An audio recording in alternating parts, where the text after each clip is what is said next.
Elena clutched her mother's photograph, demanding answers from the vampire king in his marble hall. But when he traced the woman's face with trembling fingers, whispering, "My beloved," the air crystallized around them. Now she understood why her blood called to him. Elena's bare feet slapped against marble as she ran through corridors that belonged in nightmares. The photograph clutched to her chest crinkled with each desperate step. Behind her, shadows moved wrong in the torchlight.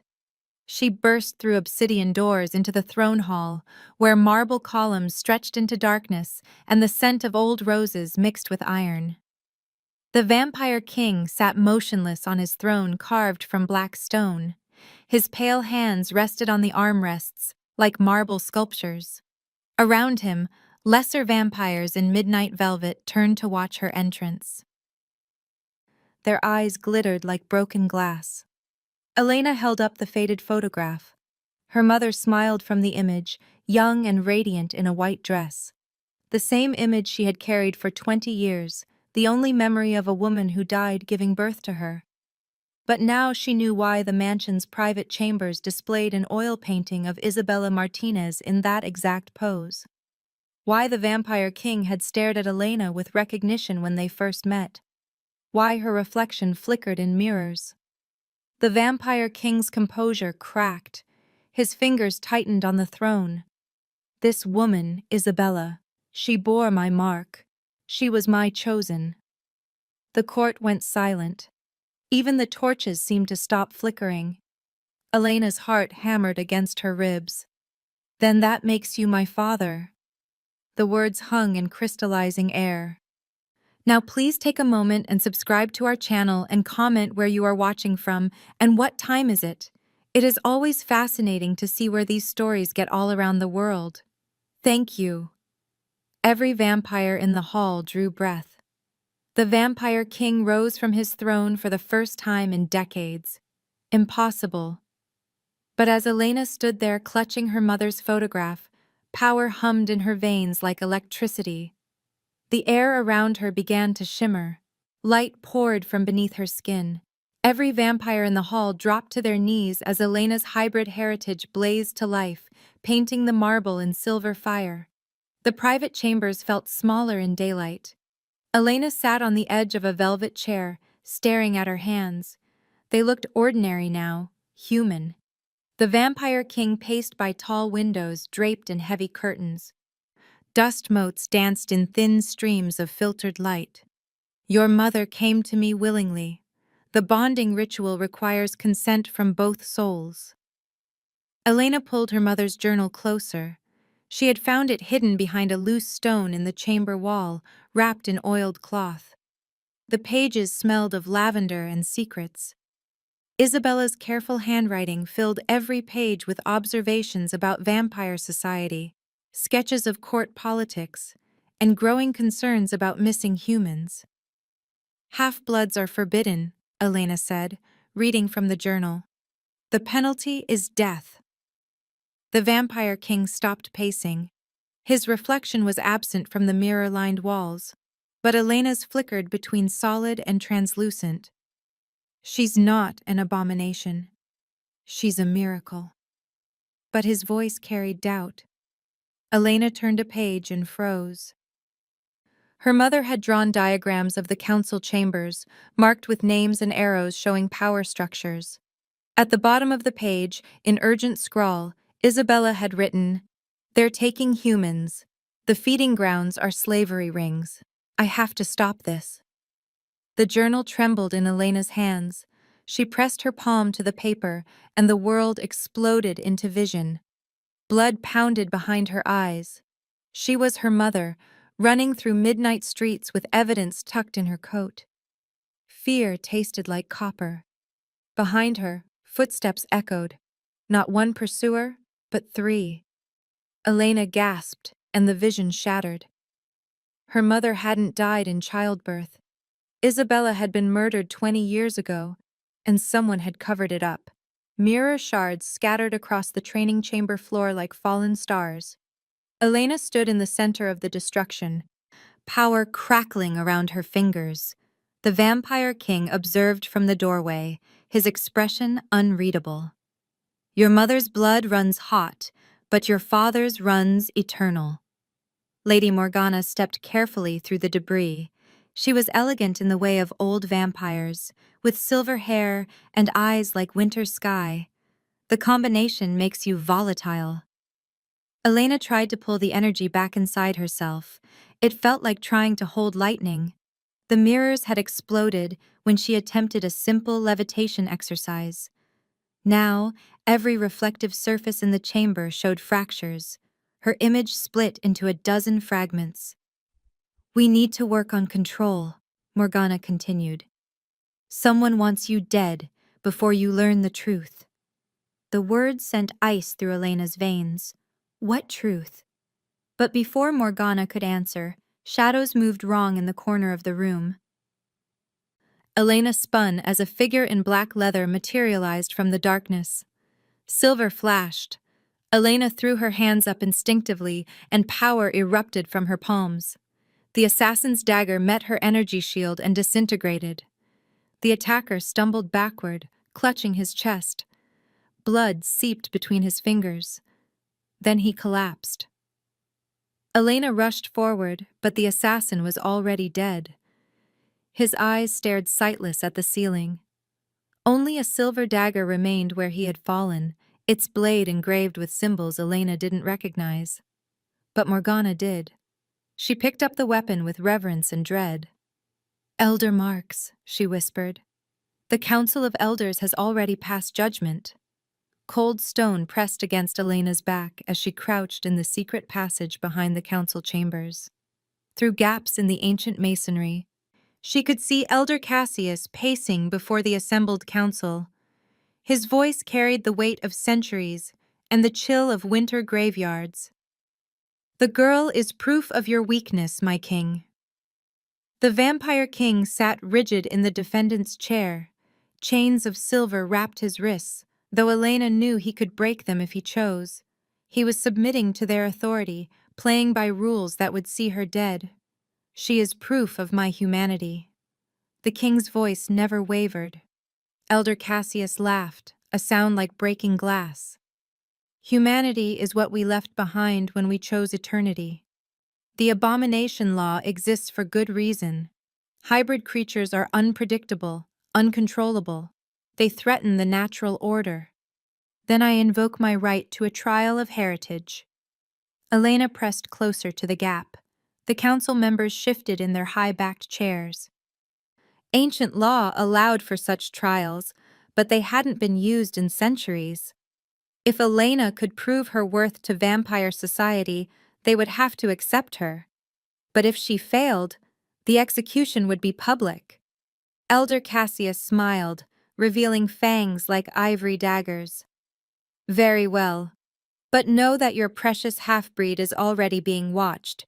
We know about her mother's investigation into the feeding grounds. We know Isabella discovered our operations." Elena's blood turned to ice. The feeding grounds weren't just feeding territories. Her mother had died because she uncovered something that threatened the council's power, something worth killing for. As the council dispersed, Elena caught the final exchange. "How long do we give her?" Elder Cassius asked. "Until the blood hunt," came the reply. 3 days to prepare. Then we finish what we started with the mother. Underground tunnels stretched endlessly ahead. Elena's feet splashed through puddles that reflected emergency lighting and fractured patterns. Behind them, hunter vampires moved through darkness with predatory grace. Their eyes glowed red in the distance like burning coals. The blood hunt had been declared at midnight. Now every vampire in the city had license to kill Elena on sight. The bounty was her head delivered to the council chambers before dawn. Morgana ran beside her, silver hair streaming. Kai brought up the rear, a young vampire who had broken with the traditionalists when Elena's heritage was revealed. He moved with liquid speed, pausing occasionally to listen for pursuit. "This way," he called, ducking into a maintenance tunnel. The abandoned subway system offered temporary refuge. Elena pressed against rusted metal, catching her breath. In her jacket pocket, Isabella's journal pages crackled. She had found more entries, hidden throughout the mansion. Her mother had been methodical in documenting the council's crimes, human trafficking operations disguised as exclusive clubs, missing persons reports that were never filed, feeding territories that were actually slavery rings where humans were kept as livestock. Your mother died because she cared about human lives, Morgana said softly. Then I'll finish what she started. Elena's voice carried new steel. Kai looked up from where he monitored the tunnel entrance. There's something else. Your mother's final research. She found proof of where the council keeps their main operation. Elena's heart hammered. Where? The old cathedral on 13th Street. The one that burned down 20 years ago. Elena's blood ran cold. That's where my mother died. Kai nodded grimly. And that's where we'll find the evidence that can destroy them. But we need to move now. Dawn was still hours away, and the hunters were closing in. Broken stained glass crunched beneath Elena's boots as she entered the ruined cathedral. 20 years of weather had turned the sanctuary into a tomb of memories.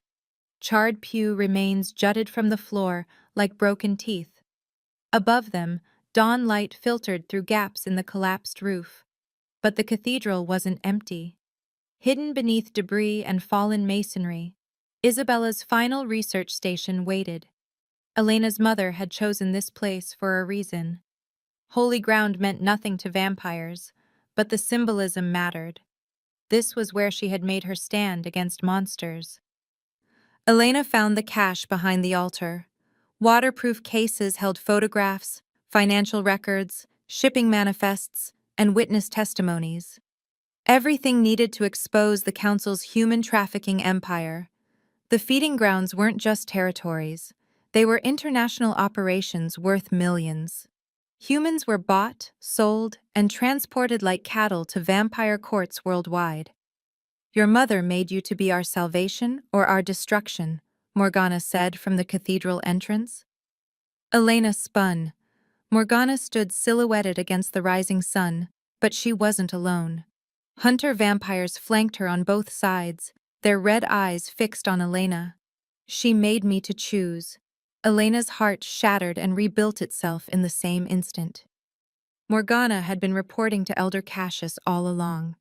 Every training session, every conversation, every moment of trust had been a lie.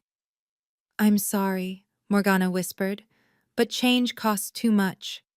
The hunters moved forward in perfect coordination.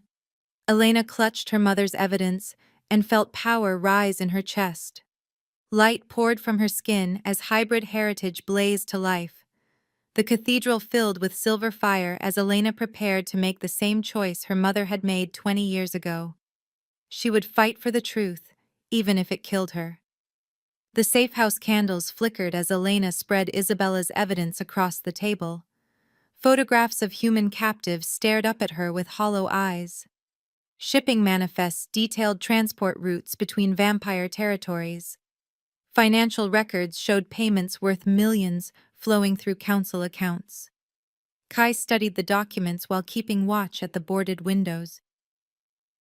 After Elena's escape from the cathedral, they had taken refuge in an abandoned warehouse in the industrial district.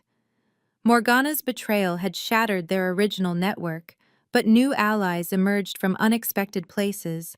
Young vampires who questioned the old ways, humans who had known Isabella and believed in her cause, former council servants who had grown sick of the corruption.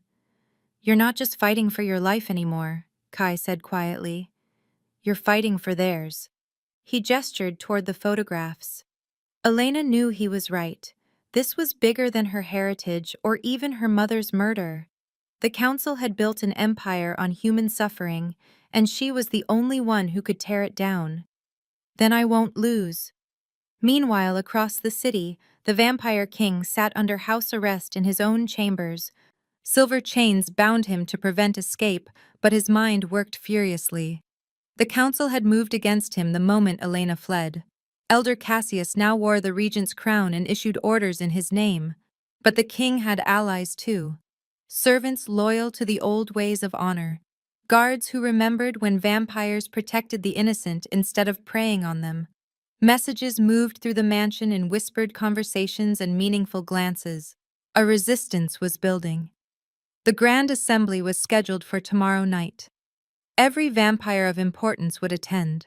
It was the council's chance to present Elena as a monster and justify her execution. But it was also Elena's chance to present the truth. The evidence was damning enough to topple governments.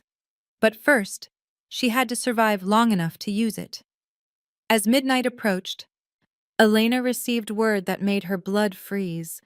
The council planned to kill human prisoners at the Grand Assembly and blame their deaths on her. The frame would be complete. She would be painted as the monster her mother had died trying to stop. The Grand Assembly ballroom glittered like a jeweled cave. Crystal chandeliers cast rainbow light across marble floors. Vampire nobility mingled in elegant gowns and tailored suits, their pale beauty terrible and perfect. Elena moved among them wearing borrowed finery and a disguise that hid her hybrid nature. Temporary glamour magic made her skin alabaster and her eyes the cold blue of winter sky. She looked like any other vampire noble attending the century's most important gathering. But beneath the ballroom, in chambers most guests would never see, human prisoners waited in silver-barred cells. Elena had glimpsed them during her reconnaissance. 20 men and women who would die tonight unless she acted. The council's plan was elegant in its cruelty. At midnight, Elder Cassius would reveal Elena's presence and claim she had murdered the prisoners in a blood-mad frenzy. The deaths would justify the abomination law and make Elena a monster in the eyes of vampire society. No one would question her execution after such horror. Elena positioned herself near the main staircase and waited. Around her, vampires discussed politics and territory disputes in voices like silk over steel. They were beautiful and deadly, and completely unaware that their world was about to change forever.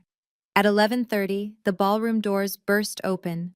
The vampire king strode in wearing formal regalia, silver crown gleaming on his dark hair. His entrance sent whispers through the crowd. Elder Cassius had announced his imprisonment, but here he stood free and proud. Their eyes met across the ballroom. Elena saw love and fear and desperate hope in his gaze. "Tonight we end this charade," she whispered, knowing vampire hearing would carry her words to him. "Together," he replied, and the sound was a promise. At the stroke of midnight, Elder Cassius called for attention. The ceremony to expose the monster among them was about to begin. Crystal glasses shattered as Elena threw back her disguise. Glamour magic dissolved like morning mist, revealing her hybrid nature to the assembled court. Gasps echoed through the ballroom as her skin began to glow with inherited power. She stood in the center of the marble floor, Isabella's evidence clutched in her hands, and faced down centuries of vampire tradition. "I am my mother's daughter and my father's heir," her voice carried to every corner of the ballroom. "I am the bridge you fear." Elder Cassius snarled from the dais, "Seize the abomination!" Guards moved forward, but the vampire king's voice cracked like thunder. "Stop!" He stepped beside Elena, silver crown blazing in the chandelier light.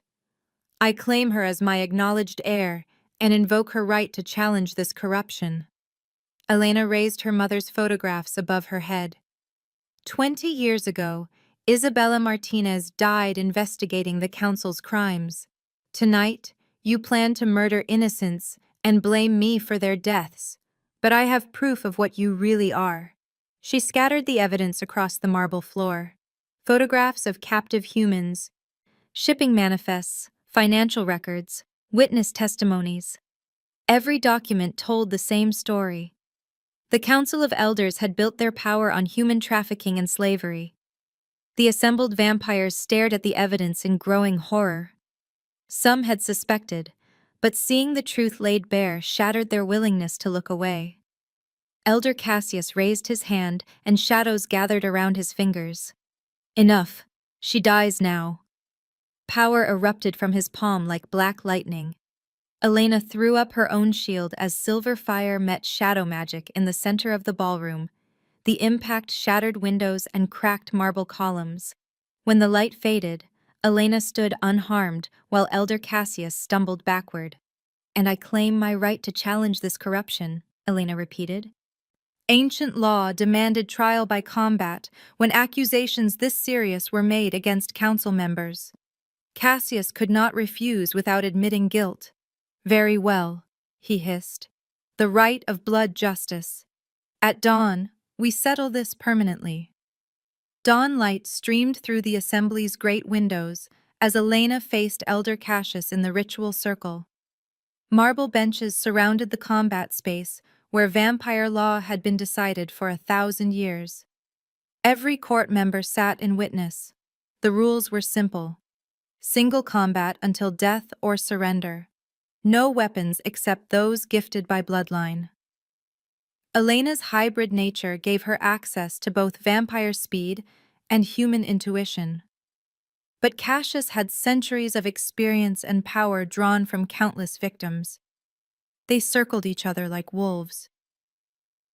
Elena's skin shimmered with inherited light, while shadows writhed around Cassius like living things. He moved first, shadow tendrils lashing out to bind her arms. Elena twisted away and responded with a burst of silver fire that seared the air between them. The fight became a deadly dance. Elena's human heritage let her think in ways that confused vampire instincts. She feinted left and struck right, used her smaller size to slip inside Cassius's guard. But he was stronger and faster, and shadows gave him reach she couldn't match. Blood ran down her arms from shadow cuts. "I choose to remain human," she gasped as silver fire blazed around her fists. "Then you choose to die," Cassius replied. His shadows formed spears of solid darkness. "I choose to live," Elena said, and threw everything she had into one final attack. Light erupted from her body like a star going nova. When it faded, Cassius lay broken on the marble floor. His shadows were gone. His power had burned away. And Elena stood victorious but changed. The light in her skin was fading. Her hybrid nature was consuming itself, burning out like a candle. She had chosen to remain human, and that choice came with a price. She would age and die like any mortal, but she had won the right to remake vampire law.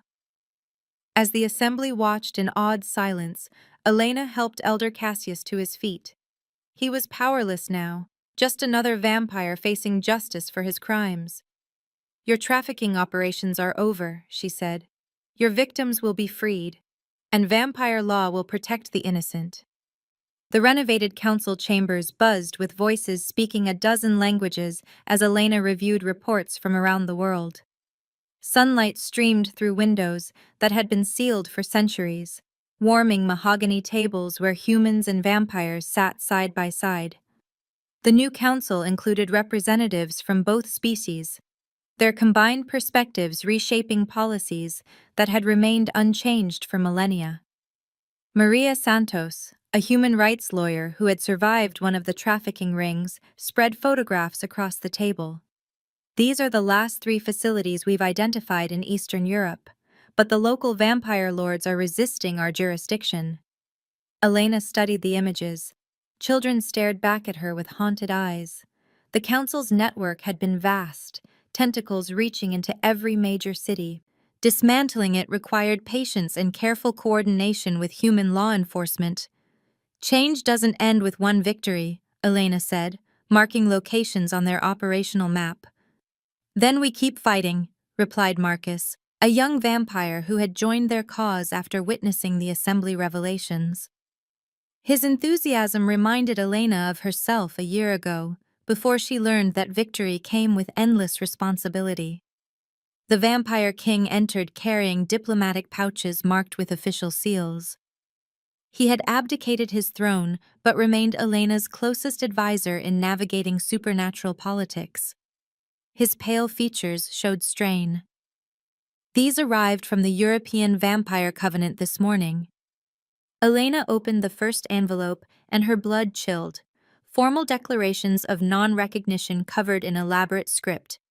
The old vampire houses refused to acknowledge the new laws. Some threatened to cut all ties with American territories. Others hinted at more direct action. Cassius had allies across the ocean who viewed Elena's reforms as dangerous precedent. "We knew this would happen," Elena said, though her voice carried weariness. "The trafficking operations were profitable for vampires worldwide. They won't give up without a fight." She moved to the window and gazed out at the city beyond. Humans walked the streets unaware that their safety now depended on maintaining a delicate balance between species. One mistake, one incident that exposed the supernatural world, and everything they had built could collapse into chaos. The vampire king joined her at the window. His reflection was absent from the glass, but hers flickered with the last traces of her fading hybrid nature. "You're mortal now," he said quietly. "Your lifespan is measured in decades instead of centuries. Does that frighten you?" Elena considered the question. "Sometimes. But mortality gives urgency to the work. Every day matters when you don't have eternity." She touched the glass where her reflection wavered. "Besides, change doesn't require immortality. It requires people willing to plant trees whose shade they'll never enjoy." A soft knock interrupted their conversation. Kai entered with a young girl whose eyes held the telltale flicker of hybrid heritage. She was perhaps 12 years old, clutching a worn photograph much as Elena had done a year ago. "This is Sarah," Kai said gently. "Her grandmother was bonded to a vampire in Montreal. She's been having visions, and her adoptive parents don't understand what's happening." Elena knelt to the girl's eye level. The photograph showed a woman in 1950s dress standing beside a man whose reflection was conspicuously absent from a storefront window behind them. "You're not alone anymore," Elena promised. "We're going to help you understand what you are." As Sarah joined the other hybrid children they had gathered, Elena felt a familiar surge of purpose. The school was still small, housed in converted mansion wings, but it represented hope for a future where children like Sarah wouldn't face persecution for their dual nature. Evening approached as Elena reviewed the final reports of the day. International vampire resistance was growing more organized. The European Covenant had appointed a new Elder Council with explicit instructions to contain American reforms. Trade agreements were being cancelled, ancient alliances were dissolving. But there was progress, too. Younger vampires were embracing the new laws. Human governments were quietly establishing supernatural liaison offices. The trafficking operations were crumbling as victims found the courage to come forward. Elena was reviewing security protocols when Marcus burst through the chamber doors. His face was pale, even by vampire standards. "Elena, you need to see this." He handed her an ornate envelope bearing the Covenant's official seal. Inside, elegant script delivered an ultimatum. The European Vampire Covenant demanded Elena's immediate surrender to face charges of species treason. The deadline was 1 week. Failure to comply would result in a formal declaration of war between Old World and New World vampire territories. And war between vampires would inevitably expose the supernatural world to humanity. The masquerade that had protected both species for millennia would shatter, leaving chaos in its wake. Elena set the letter aside and looked around the chamber at her mixed council of humans and vampires working together. Everything they had built hung in the balance, but surrender wasn't an option. Too many lives depended on the reforms they had implemented. Too many children like Sarah needed the protection of the new laws.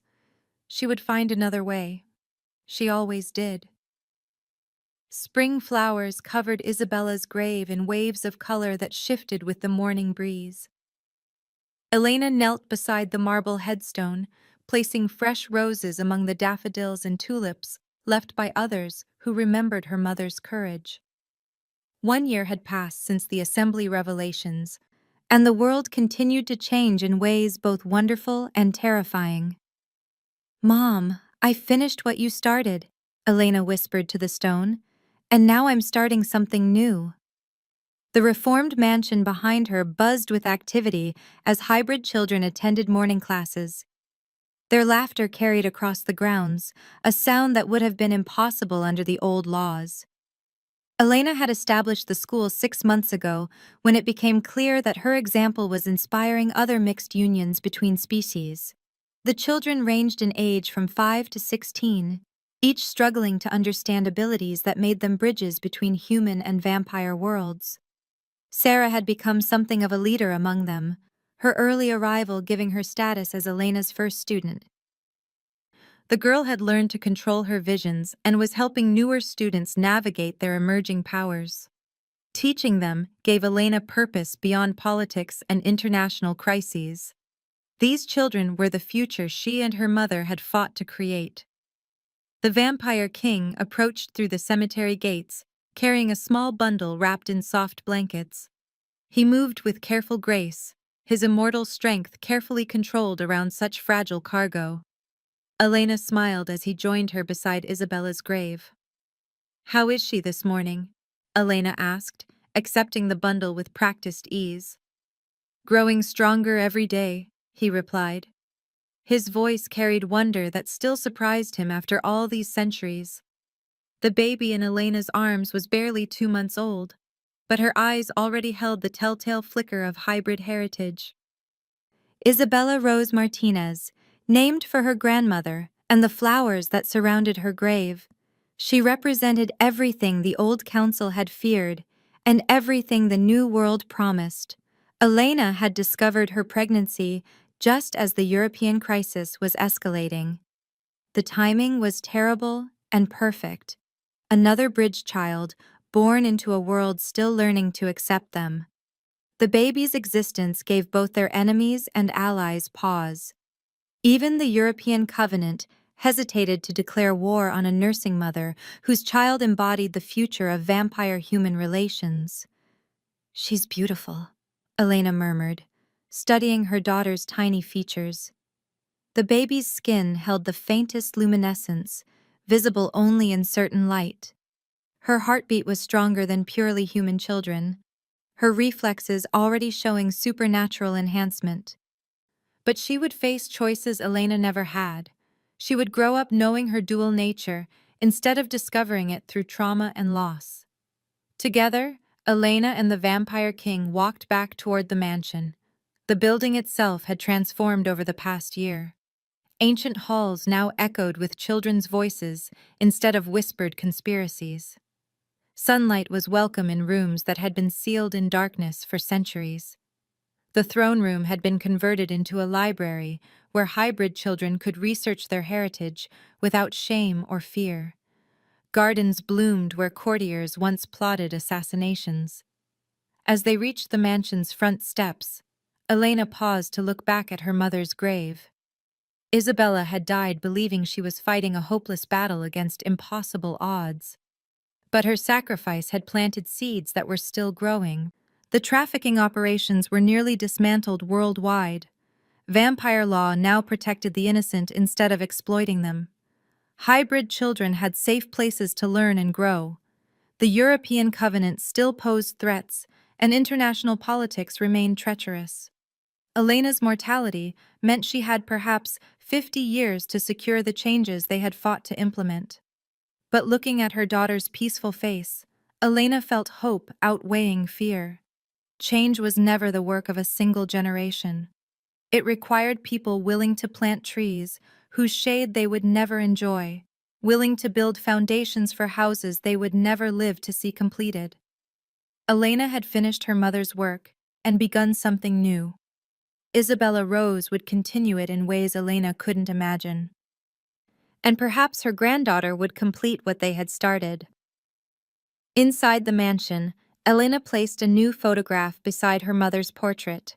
It showed the integrated family they had created, humans and vampires together with hope for the future. Hybrid children played in gardens where assassins once lurked. Young couples from both species walked hand in hand through halls that had known only fear and isolation. The Vampire King held his daughter while Elena's human warmth brought light to shadows that had lingered for centuries. The photograph captured a moment of peace in an ongoing struggle, proof that love and justice could indeed bridge any divide. As Isabella Rose slept in her father's arms, Elena began planning lessons for the afternoon. There were 15 new hybrid students arriving next month, children whose parents had found courage in Elena's example. The European situation required delicate negotiation that could take years to resolve. The school needed expansion to accommodate growing enrollment. Her mortality added urgency to every decision, but it also brought focus. She was building something that would outlast her human lifespan while cherishing every moment of the time she had chosen to keep. Outside, spring continued its ancient work of renewal. Inside, the future took shape one small victory at a time. Elena Martinez had asked a vampire king why her mother's photograph hung in his mansion. The answer had changed both their worlds and opened possibilities neither had dared imagine. Now their daughter would grow up in a world where such questions led to understanding instead of tragedy, where bridges between species were celebrated instead of feared. The revolution her mother had started with a camera and impossible courage would continue in ways Isabella could never have dreamed. But she would have been proud. Elena's boots clicked against wet pavement as she navigated the maze of abandoned warehouses that comprised the city's supernatural underground. 3 months had passed since the European Covenant's ultimatum, and their agents were already operating on American soil.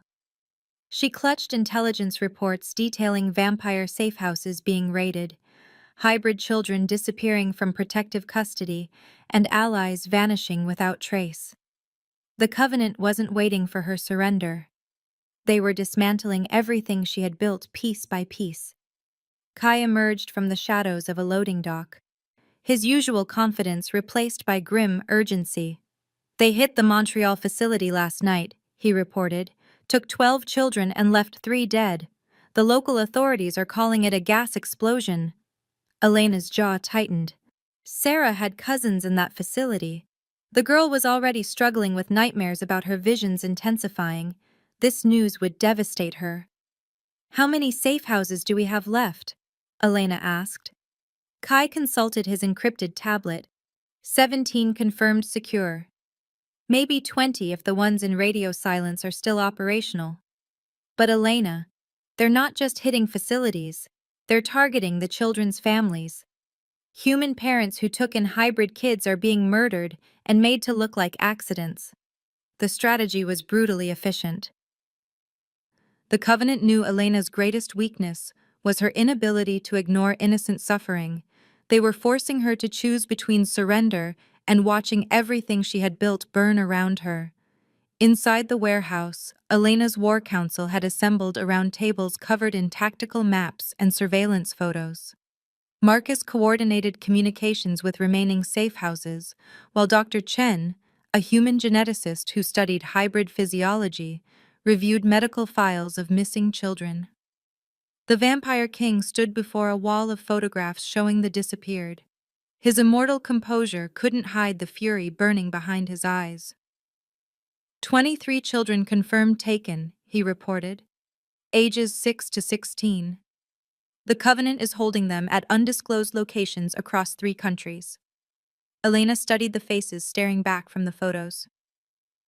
Each child represented a family torn apart, a future stolen, a bridge between species that the old world was determined to destroy. Among them was James, a shy 10-year-old who could phase through solid matter.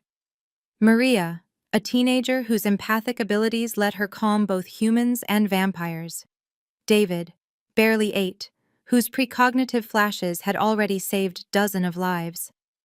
"They're not just targeting the children," Dr. Chen interjected. "Blood samples were taken from every raid site. They're studying hybrid genetics." Elena's blood chilled. The Covenant wasn't just trying to eliminate hybrid children, they were trying to understand how to create them. The implications were staggering. If they could produce hybrids under controlled conditions, they could build armies of bridge beings loyal to the old ways. They could corrupt everything Elena's reforms represented. "We need to accelerate the timeline," Marcus said. "The other North American territories are wavering.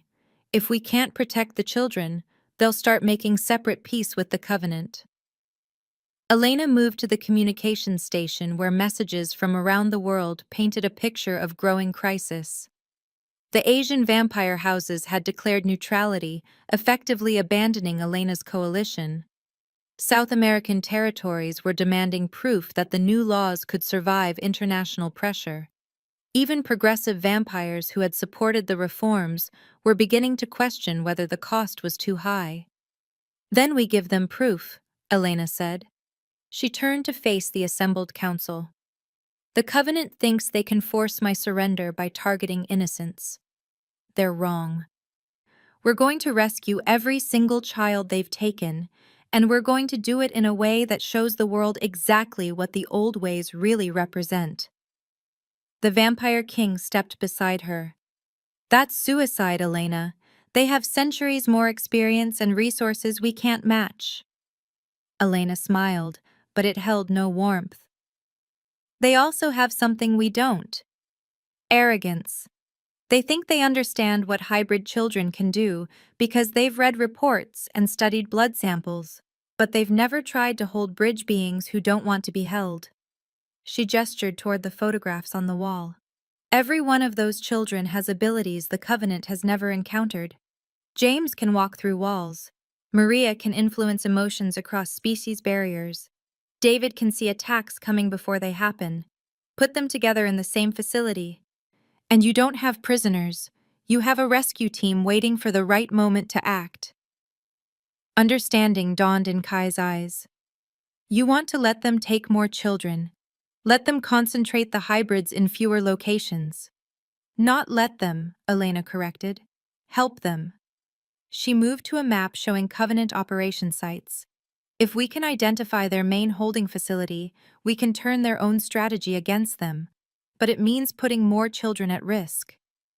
The room fell silent as the implications sank in. Elena was proposing to use hybrid children as bait in a trap that could either save them all or get them killed.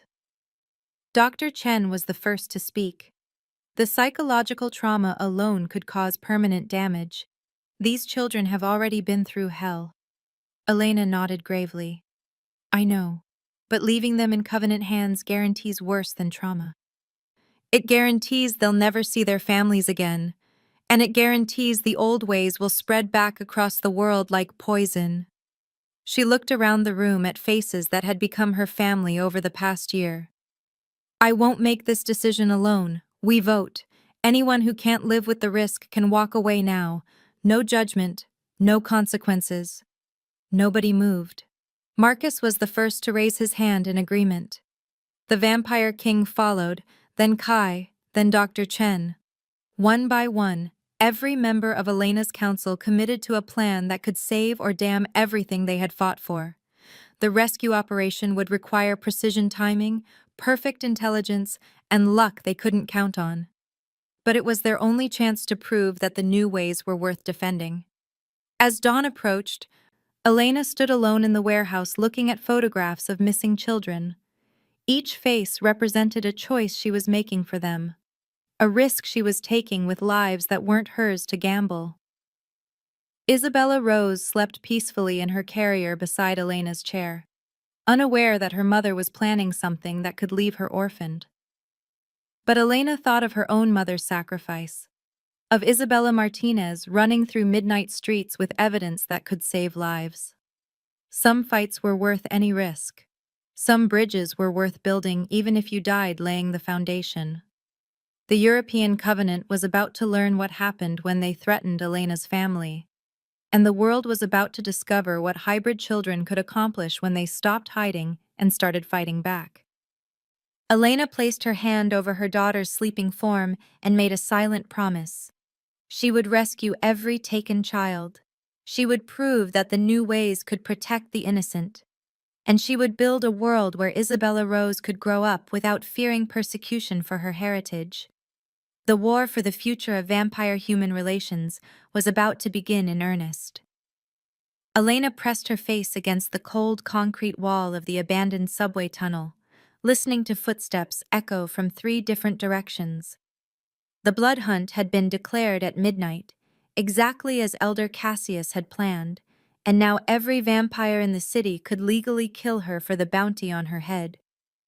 Beside her, Morgana checked ammunition in weapons that could wound immortals, while Kai consulted maps showing routes through the underground maze that had become their temporary refuge.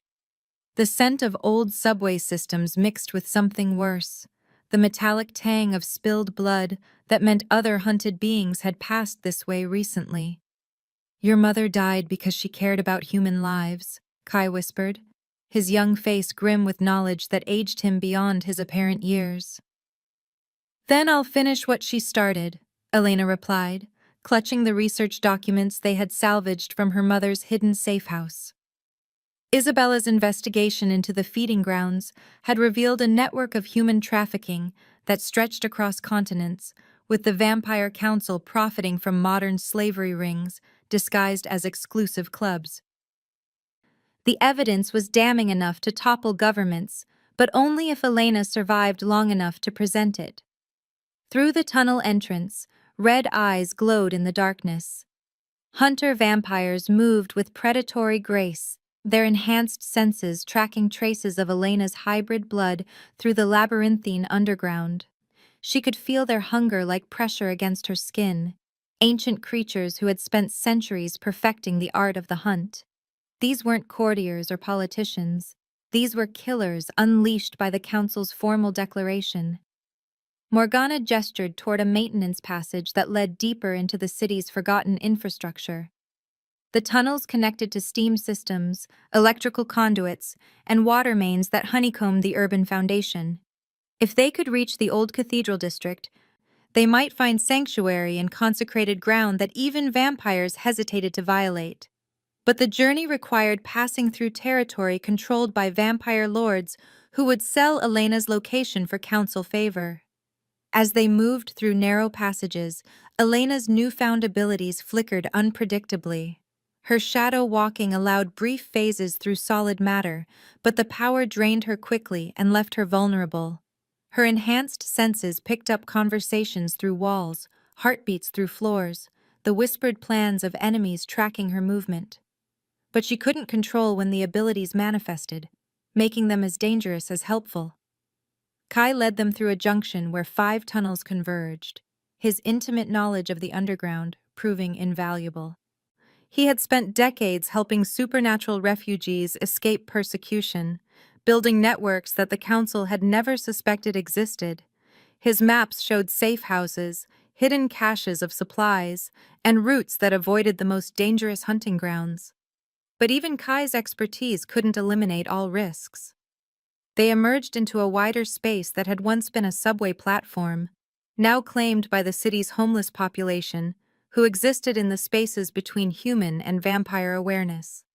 Blankets and cardboard shelters created a makeshift community that operated by its own rules. Some residents were human, others were supernatural beings seeking anonymity. A few were hybrids like Elena, refugees from the Council's centuries of persecution.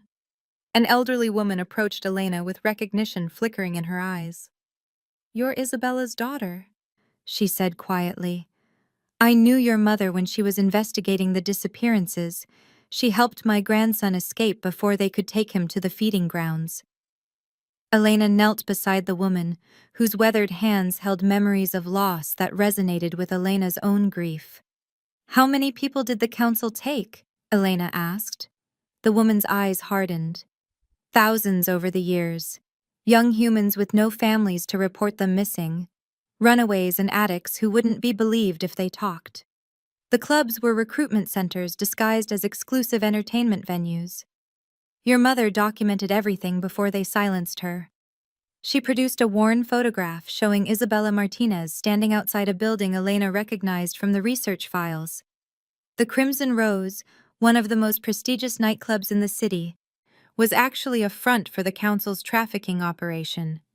High-paying vampire clients enjoyed not just feeding, but complete dominance over human victims who were treated as disposable commodities. Elena stared at the photograph, understanding flooding through her like ice water. Her mother hadn't been investigating abstract corruption. She had been trying to save specific people whose names and faces appeared in meticulous records. The council hadn't killed Isabella to protect political power. They had murdered her to continue profiting from human misery. Morgana touched Elena's shoulder gently. We need to keep moving. The hunters are getting closer, and this many people in one place creates too much risk. As they prepared to leave the platform community, Elena noticed something that made her blood freeze. Among the homeless residents were faces she recognized from her mother's research files. Missing persons who had been reported dead were living in the underground, too traumatized to return to the surface world. The council's trafficking operation hadn't just stolen their freedom, it had stolen their entire identities. Elena made a decision that would have terrified her a week ago. These people deserved justice as much as she deserved answers. Her mother's investigation had to be completed not just for Elena's sake, but for every victim the council had discarded as worthless. She would finish what Isabella Martinez had started, even if it cost Elena her life. Following Kai through passages that led toward the cathedral district, Elena clutched evidence that could transform vampire society. But first she had to survive long enough to present it. Behind them, the sound of hunting vampires grew closer. Ahead lay the abandoned cathedral where her mother had died, and perhaps where Elena would discover the final pieces of a conspiracy that reached into the highest levels of supernatural power. The hunt was far from over, but Elena was no longer just running. She was running toward the truth that would either vindicate her mother's sacrifice or ensure both their deaths had meaning in the fight against institutionalized evil. Dawn approached as they climbed toward street level, carrying with them the hopes of the forgotten and the evidence that could change everything. Elena pushed against the cathedral's heavy wooden doors, their hinges screaming protest that echoed through the ruined nave like a death cry. Sunlight streamed through broken stained glass windows, casting rainbow fragments across stone floors stained with decades of neglect, and something darker that Elena tried not to identify. This was where her mother had died, where Isabella Martinez had made her final stand against the council's conspiracy. The air itself seemed to remember violence, pressing against Elena's skin with memories of blood and betrayal. Morgana swept the shadows with weapons drawn, while Kai secured the entrance behind them. The cathedral had been abandoned for 30 years, but vampire scent markers indicated recent activity. Someone had been using this space as a meeting place, and Elena suspected she knew who. Hidden beneath altar stones, her mother's final cache of evidence waited to be discovered.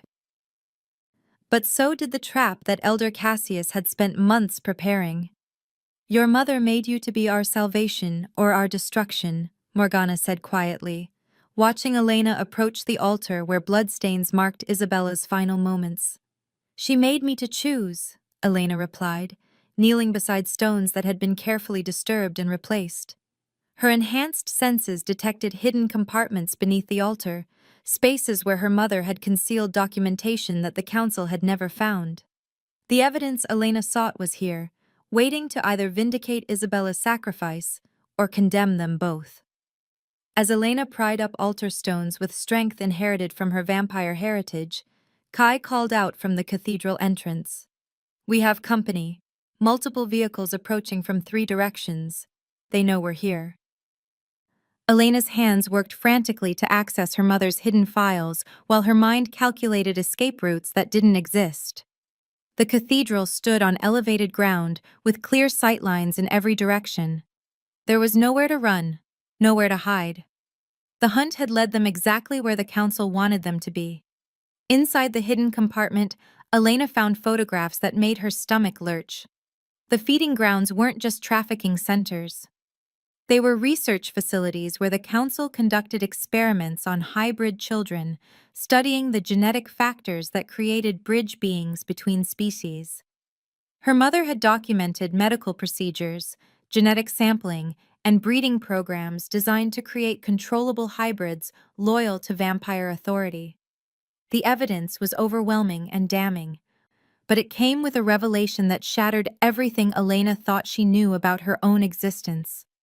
Among the research files was a detailed genetic profile bearing her name and photograph taken when she was barely 6 years old. Elena Martinez hadn't been born from accidental love between species. She had been created in a council laboratory. Her hybrid nature the result of deliberate genetic manipulation designed to produce the perfect bridge between human and vampire worlds. Isabella Martinez hadn't just been investigating the council's crimes. She had been trying to expose her own participation in creating Elena as a weapon that could be used by either side in the coming war between species. The woman Elena remembered as her loving mother had been a council scientist who developed a conscience too late to undo what she had done. Morgana moved closer, reading over Elena's shoulder as the truth emerged from decades of hidden files. "Your mother didn't betray the council by accident," Morgana said softly. "She betrayed them because she realized they intended to use you to eliminate hybrid children who couldn't be controlled. You were designed to be the ultimate hunter, able to track and kill your own kind." Elena stared at photographs showing herself as a child in laboratory settings she had no memory of experiencing. Her earliest recollections had been altered, her childhood fabricated to hide the truth about her origins. Everything she thought she knew about Isabella's love and sacrifice was built on lies designed to make Elena trust the woman who had created her as a weapon. But there was more. Among the files, Elena found recordings of her mother's final months, audio logs that revealed Isabella's growing horror at what she had participated in creating. The woman's voice, preserved in digital files, spoke directly to the daughter she would never see grow up. "Elena, if you're hearing this, it means I'm dead, and you've discovered the truth I tried to hide from you. I know you'll hate me for what I did, for creating you as a tool for others to use. But I need you to understand that my love for you became more real than anything else in my life. You were supposed to be a weapon. Instead, you became my redemption." The recording continued as sunlight shifted through broken windows and the sound of approaching vehicles grew closer. Isabella's voice carried desperate urgency as she explained the genetic triggers embedded in Elena's hybrid nature, the conditioning that was supposed to make her loyal to council authority, and the antidotes she had developed to free her daughter from biological programming. "You have a choice, Elena. You can embrace what they made you to be, or you can choose to become something they never imagined.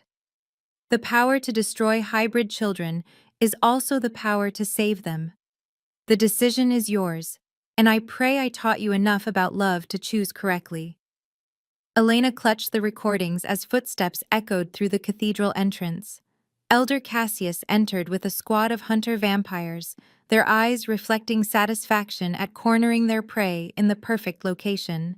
But his expression shifted to concern as he noticed the scattered files surrounding Elena's position. "What have you found, child?" he asked, though his tone suggested he already suspected the answer.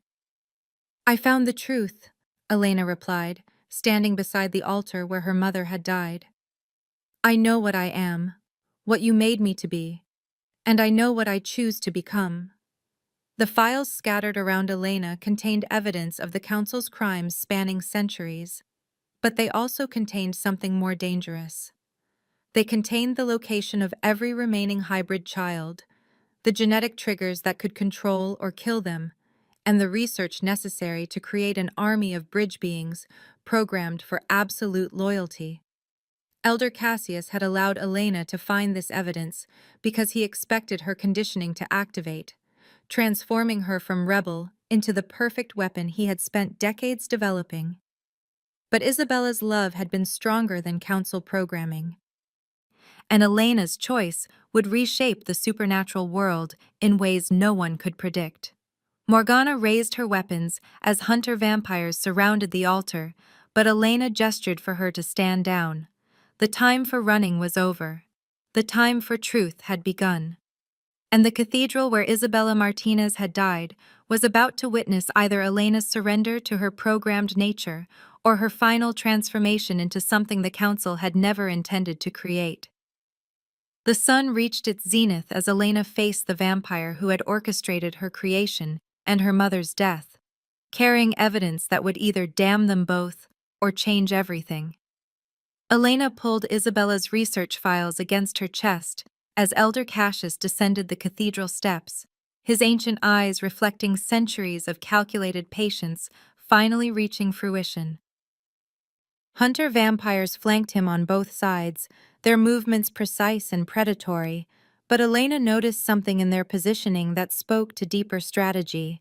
They weren't just surrounding her, they were herding her towards specific locations within the cathedral where hidden cameras could record whatever happened next. "You've exceeded even my expectations, child," Elder Cassius said, his voice carrying satisfaction that made Elena's hybrid blood burn with inherited fury. "I wondered if Isabella's maternal conditioning would override your true programming. But here you stand, exactly where you need to be, with exactly the evidence required to complete your purpose." Elena's enhanced senses picked up electronic signals from concealed recording equipment throughout the cathedral.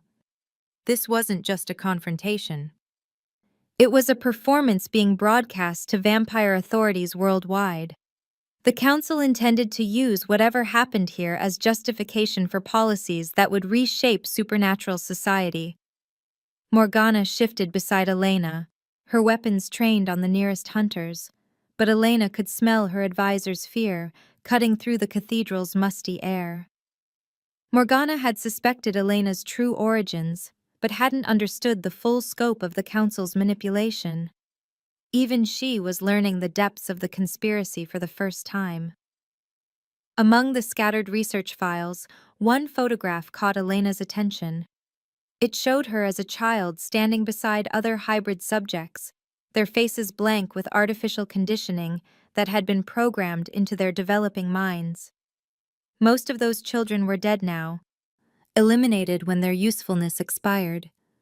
Elena was the only success, the only weapon that had developed exactly as intended while maintaining enough autonomy to be believable as a natural occurrence. "You killed them," Elena said quietly, her voice carrying accusation that echoed through the ruined nave. "All those children in the research programs. You eliminated them when they couldn't be controlled perfectly." Elder Cassius nodded without shame. "Failed experiments are disposed of efficiently. But you, Elena, represent perfection in biological engineering. Your hybrid nature grants you access to both human and vampire communities. Your programming ensures loyalty to proper authority. And your apparent rebellion provides the perfect cover for infiltrating resistance movements that threaten established order." Elena understood with crystalline clarity what the council expected from her. They believed her programming would activate under stress, transforming her from apparent rebel into their ultimate infiltration asset. She was supposed to eliminate Morgana and Kai here in this cathedral, proving her loyalty while being recorded doing it. Then she would return to the underground resistance as a supposed survivor, carrying false intelligence that would lead to the capture or death of every vampire who opposed council authority. "The programming is triggered by proximity to hybrid genetic material," Elder Cassius explained, gesturing toward files that contained blood samples from dozens of bridge children. "Your mother tried to create antidotes, but biological imperative always overcomes learned behavior. You were designed to hunt your own kind, Elena, and that design will assert itself momentarily." Elena felt something stirring in her bloodstream, a foreign impulse that pushed against her conscious will.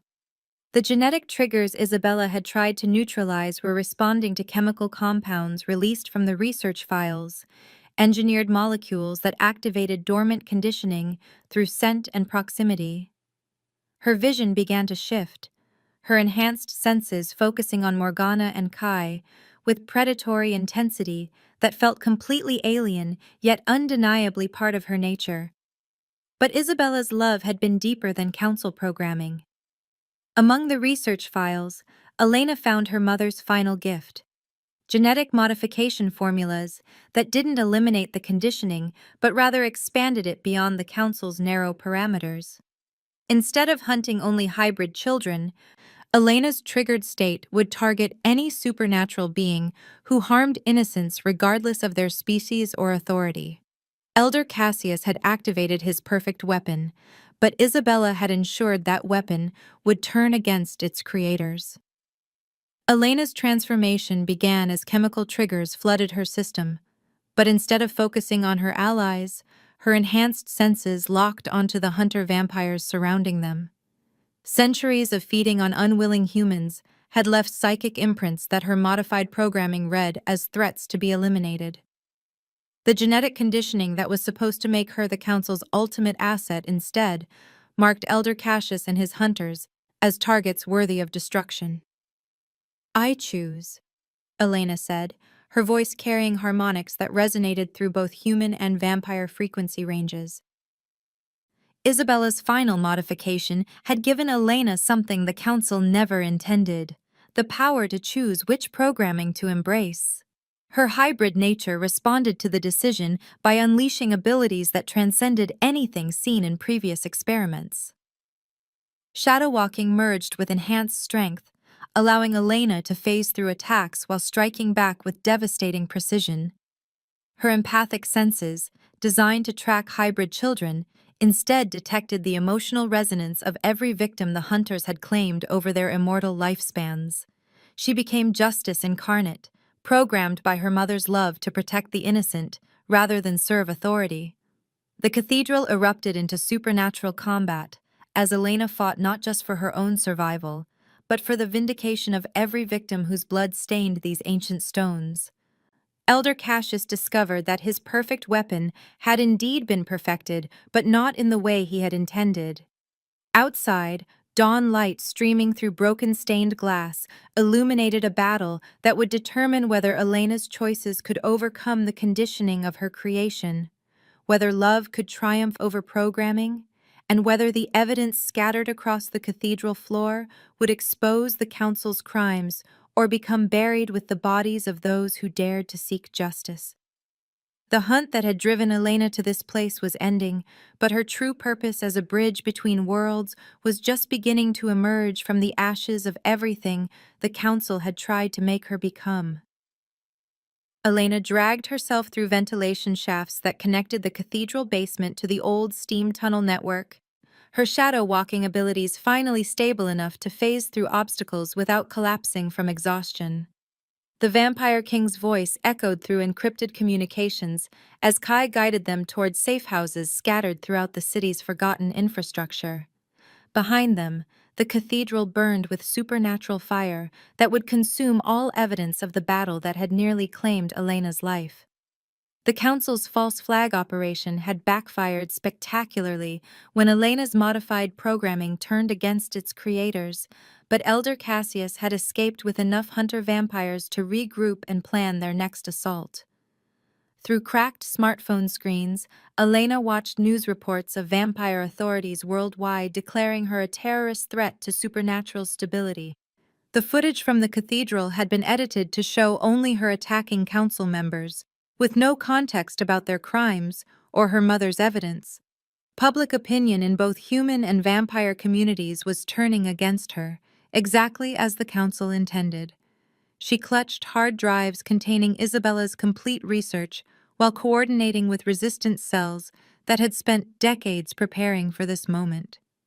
The evidence Elena had recovered wasn't just documentation of trafficking operations, it was a complete blueprint of the Council's control systems, their methods for manipulating human governments, and their plans for a supernatural order that would reduce humanity to livestock status.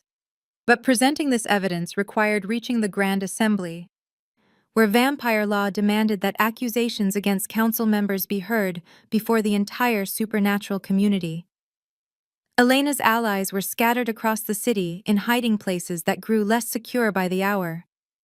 Younger vampires who had rallied to her cause found themselves hunted by their own elders, forced to choose between centuries of tradition and Elena's promise of reform. Human supporters faced even greater danger, their mortality making them vulnerable to retribution that could eliminate entire families. The former king worked from his own captivity to coordinate resistance efforts, His messages passed through networks of servants and lesser nobles who still believed in his vision of coexistence. But even his authority had limits when the council controlled the Grand Assembly's agenda and the hunter vampires who enforced their will. "You're not just fighting for your life anymore," Elena's allies reminded her through encrypted channels. "You're fighting for theirs. Every human in every trafficking operation, every hybrid child in every research facility, every vampire who believes in something better than what the council offers." "Then I won't lose," Elena replied, studying blueprints of the Grand Assembly building while her enhanced senses tracked approaching danger through multiple channels. The assembly would convene in 3 days to address the crisis Elena had created, but the council planned to stage a mass human killing at the venue and blame her publicly for the atrocity. Elena's team had 72 hours to infiltrate the most secure supernatural facility in existence, expose centuries of corruption, and survive long enough to present evidence that could transform vampire society. The safe house candles flickered with nervous energy as Elena's remaining allies gathered around plans that required precision timing and sacrifice from everyone involved. Her powers had stabilized enough to allow controlled shadow walking, but using them extensively would exhaust her to the point of vulnerability. Morgana's betrayal had left gaps in their intelligence about council security measures, and the king's house arrest meant Elena would face the assembly without his direct support. But Isabella's research had revealed one crucial advantage Elena hadn't known she possessed. Her hybrid nature allowed her to invoke ancient laws that predated the council's authority, traditions from an era when vampires and humans shared power equally. The right of blood justice permitted any being with mixed heritage to challenge corruption through ritual combat, but exercising this right required Elena to risk everything on single combat with Elder Cassius himself. As her team prepared for infiltration of the Grand Assembly, Elena studied her mother's final recordings one last time. Isabella's voice carried across the years with desperate hope that her daughter would use their shared tragedy to create something beautiful from the ashes of everything the council had tried to destroy. "You were made to be a bridge," Isabella had recorded. "Not a weapon to divide our peoples, but a bridge to bring them together. The power to choose your own purpose is my final gift to you. Use it wisely, my beloved daughter." Elena closed the files and shouldered equipment that would help her team navigate the assembly's supernatural defenses. In 3 days, she would face the gathered might of vampire authority with nothing but truth, courage, and the love of a mother who had sacrificed everything to give her daughter the power to choose justice over programming. The hunt was about to become a reckoning that would reshape the supernatural world forever. Elena adjusted the elegant mask that concealed her identity while transforming her appearance into that of a traditional vampire noble attending the Grand Assembly's most prestigious social event of the century. The ballroom glittered with crystal chandeliers that cast dancing shadows across marble floors, where the vampire elite gathered to celebrate what they believed would be Elena's public destruction. Ancient bloodlines mingled with newly elevated nobles, their conversations weaving around politics and power, while human servants moved invisibly through the crowd, carrying refreshments that masked more sinister purposes. Her enhanced senses detected the pulse of terrified human hearts somewhere beneath the ballroom floor, dozens of kidnapped victims waiting to be slaughtered and blamed on Elena's supposed rampage. The council's plan was elegant in its simplicity. During the evening's ceremonial presentations, they would reveal the basement prisoners as evidence of Elena's terrorism, execute them publicly as an act of justice, and use the massacre to justify emergency powers that would eliminate supernatural democracy forever. But Elena had studied the Assembly's architectural plans with obsessive attention to detail, and Isabella's research had revealed hidden passages that connected the ballroom to underground holding areas through maintenance tunnels that even the council's security forces didn't monitor completely. Her team was already in position throughout the building, ready to document the truth and broadcast it to supernatural communities worldwide. As Elena moved through the crowd with practiced grace, she overheard conversations that confirmed her worst fears about the Council's broader ambitions. Tonight's false flag operation was merely the opening move in a campaign that would extend Council authority over human governments, establish vampire supremacy as the natural order, and eliminate hybrid children as threats to pure bloodline dominance. The elegant masks and formal attire couldn't disguise the predatory nature of beings who viewed entire species as resources to be managed for their convenience. Lady Anastasia, an elder vampire whose family had profited from centuries of human exploitation, discussed expansion plans for the Feeding Grounds network with casual indifference to the suffering involved.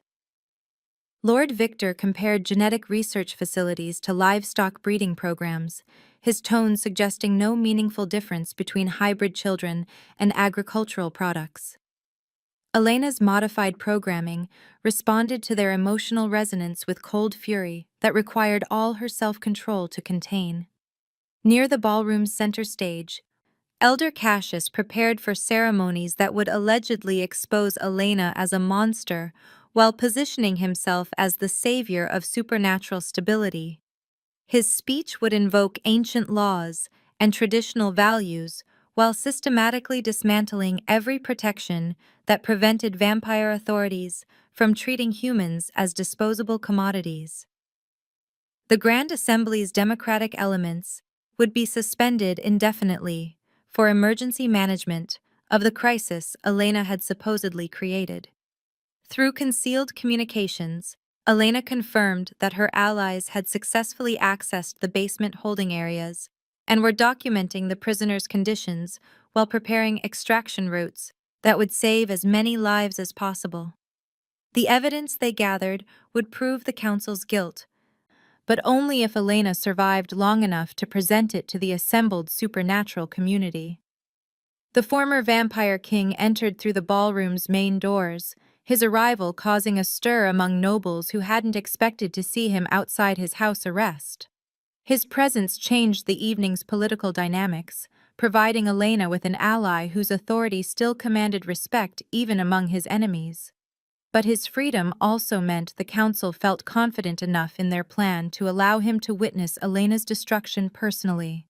As midnight approached and ceremonial presentations began, Elena positioned herself near the stage where Elder Cassius would soon call for her public execution. Her mother's research files were hidden throughout the ballroom in locations that would survive whatever violence erupted when the truth was finally revealed. Isabella's voice echoed through Elena's memory, with final words of love and encouragement. "Tonight, we end this charade," Elena whispered through encrypted channels to her allies. Together came the response from the king, whose own voice carried determination that had sustained him through centuries of leadership and loss. The masquerade was ending, and Elena's choice to embrace justice over programming was about to face its ultimate test. Elena stepped forward as Elder Cassius began the ceremony that would allegedly expose her as a monster, but instead of hiding behind her disguise, she dropped the elegant mask and faced the assembled vampire elite with her true identity blazing like a beacon of defiance. The Grand Assembly fell into shocked silence as Elena Martinez, the supposed terrorist who had thrown their world into chaos, stood before them not as a cornered victim, but as an accuser armed with evidence that would shatter everything they believed about their own righteousness. "I am my mother's daughter and my father's heir," Elena declared, her voice carrying across the ballroom with harmonics that resonated through both human and vampire frequency ranges. "I am the bridge you fear, and I claim my right to challenge this corruption." The crystalline air charged with power as Elena's hybrid nature responded to her acceptance of her true purpose. Not as a weapon created by the Council, but as a bridge between worlds who chose to serve justice rather than authority. Ancient words of law echoed through the assembly as Elena invoked rights that predated Elder Cassius's power, traditions that demanded her accusations be heard before the entire supernatural community. Elder Cassius attempted to have her killed on the spot, but the Vampire King's dramatic intervention and declaration of Elena as his heir created a legal shield that even the council couldn't break without violating laws they had sworn to uphold. Combat erupted between traditionalists who served the council's vision of vampire supremacy and reformers who believed in Elena's promise of coexistence, the elegant ballroom transforming into a battlefield where the future of supernatural society would be decided by force and conviction. Elena fought not just with the abilities inherited from her hybrid nature, but with the moral authority of every victim whose suffering she had documented, every child whose life the council had destroyed, every human whose freedom had been stolen for vampire profit. Her mother's love flowed through modified programming that turned Elena's engineered abilities against their creators, making her a weapon of justice rather than oppression. The battle raged across marble floors slick with spilled blood as Elena claimed her birthright publicly, her courage inspiring other supernatural beings to choose reform over tradition, hope over fear, justice over the comfortable certainties of established power. Through it all, Isabella's research played on screens throughout the ballroom, revealing the truth about trafficking operations, genetic experiments, and plans for human subjugation that made clear the stakes involved in Elena's victory or defeat.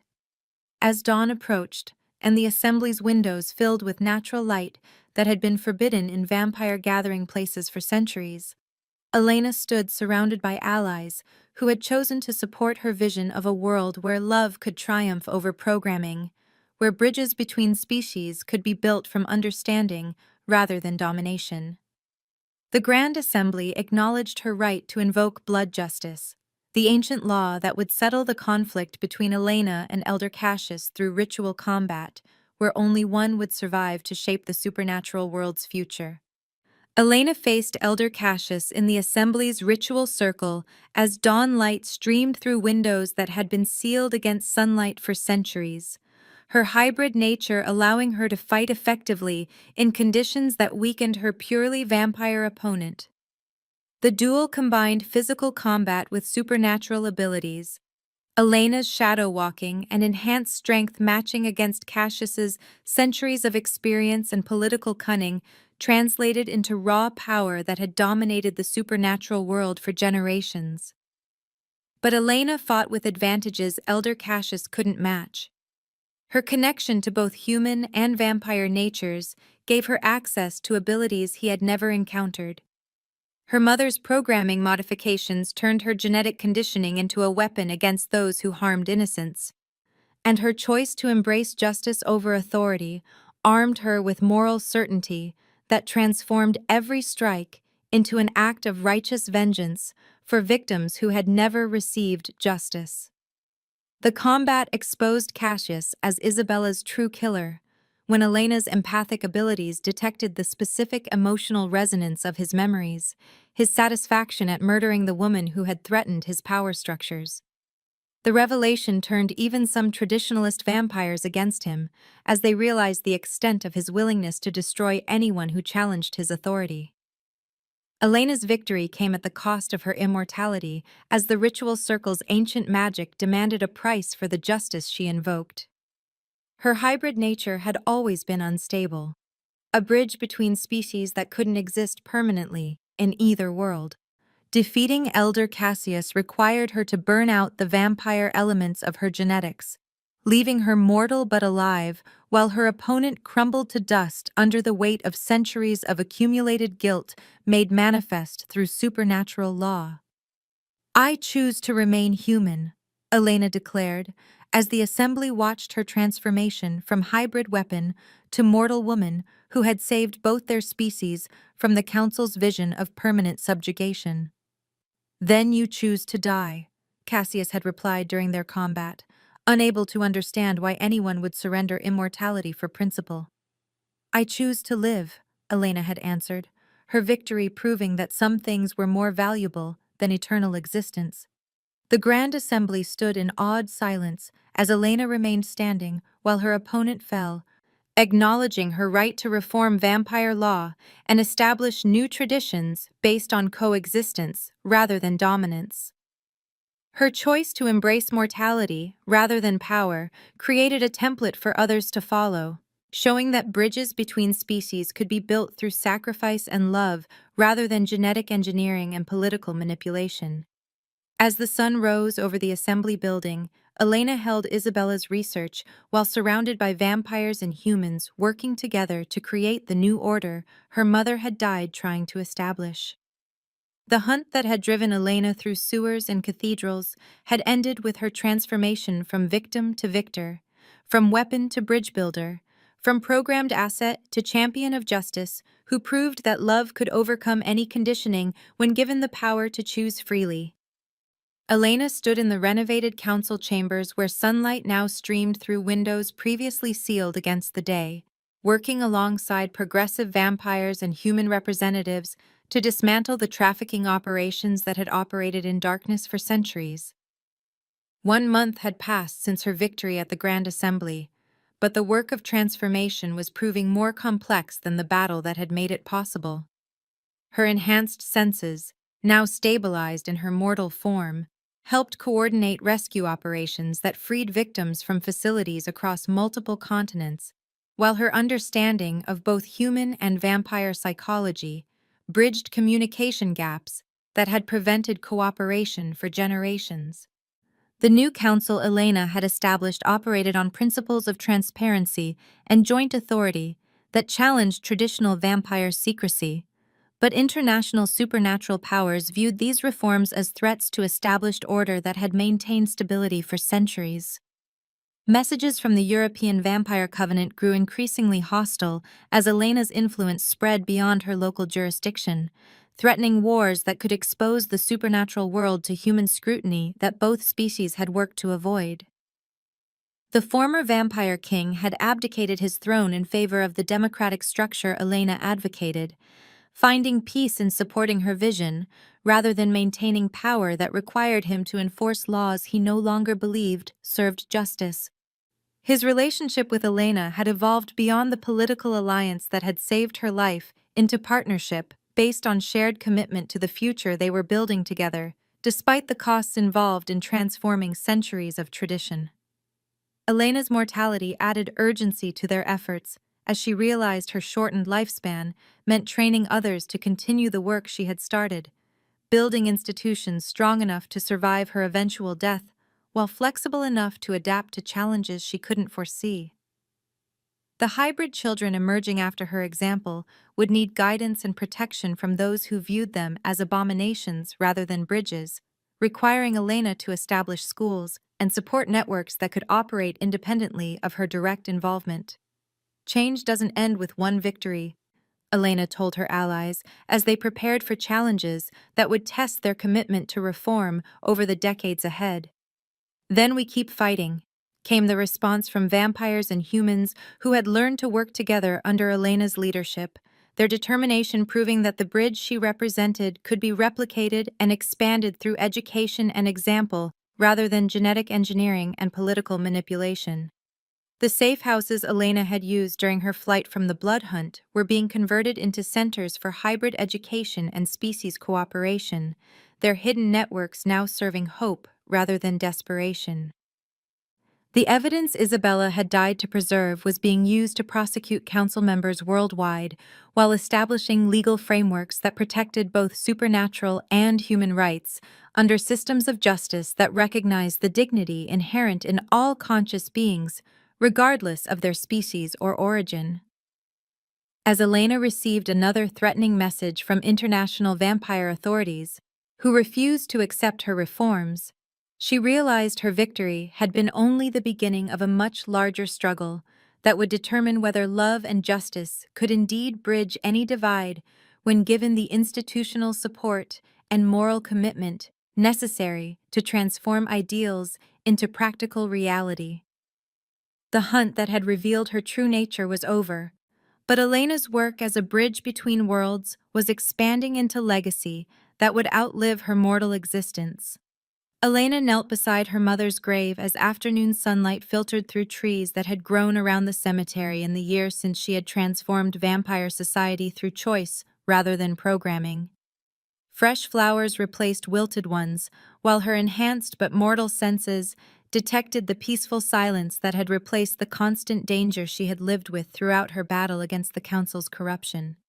The school for hybrid children she had established in the renovated mansion buzzed with laughter and learning as young bridge builders discovered their abilities under guidance that emphasized choice over programming, love over authority, justice over the comfortable certainties that had nearly destroyed both human and vampire communities. Her partnership with the former vampire king had evolved beyond political necessity into love that transcended species boundaries, their relationship proving that bridges between worlds could be built through understanding and commitment, rather than genetic manipulation or ancient laws that served power structures instead of individual dignity. The international threats Elena faced from traditional vampire authorities remained serious challenges that required constant vigilance and diplomatic skill. But the network of allies she had built provided support systems strong enough to withstand pressures that had previously isolated reformers and made them vulnerable to persecution. Her mortality meant Elena's time was limited, but the institutions she had created were designed to survive her death while adapting to challenges she couldn't anticipate, ensuring that her mother's vision of coexistence would continue developing through others who shared the commitment to justice that had transformed Elena from weapon into bridge builder. "Mom, I finished what you started," Elena said quietly to Isabella's memory, while placing photographs beside the headstone that showed the integrated family of humans and vampires Elena had chosen to build around herself. "And now I'm starting something new." The evidence of new life growing within Elena represented the next generation of bridge builders who would inherit a world where her mother's dreams could flourish without the persecution and secrecy that had forced previous hybrid children to live in hiding or die defending their right to exist. As evening approached and Elena prepared to return to the work that filled her shortened lifespan with meaning, she understood that her journey from desperate orphan to revolutionary leader had created possibilities for others that would extend far beyond her own mortality, proving that love and sacrifice could indeed triumph over programming and fear, and that even a life measured in fragile human years could reshape the destinies of immortal beings when it was lived in service of a future where no child would ever again be forced to choose between what they had been made to be and what they dared to dream they could become.